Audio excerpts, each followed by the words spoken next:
పెట్టాం కాబట్టి నిన్న మనం డస్టర్స్ ఓపెన్ చేసాము. డస్టర్స్ నిన్న ఓపెన్ చేసాం కానీ మనం ఫీడింగ్ ఎలా ఉందో చూడలేదు. ఇక్కడ డస్టర్స్ పెట్టాం ఫ్రెండ్స్, మనం దాన్ని తీసేసాం.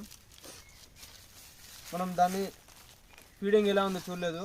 ఈరోజు మనం ఫీడింగ్ ఎలా ఉంది, ఎంత పర్సెంటేజ్ అయిపోయిందని చూద్దాం.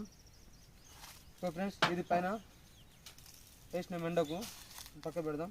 బాక్స్ ఇటు ఓపెన్ చేసుకోవాలి. చూడండి ఫ్రెండ్స్, ఫీడింగ్ మొత్తం కంప్లీట్ చేసింది ఫ్రెండ్స్.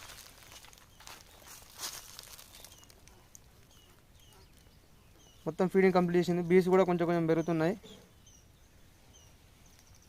బీస్ కూడా యాక్టివ్గా ఉన్నాయి. ఓకే ఫ్రెండ్స్, ఫీడర్ తీస్తున్నా. మనం పట్టుకునే ఇట్లా పట్టుకోవద్దు, ఎప్పుడైనా సైడ్కి అడ్జస్ట్ తీసుకోవాలి. చూడండి, ఫీడర్ తీసాం. మనం ఫీడర్ కూడా ఆల్రెడీ ఇక్కడ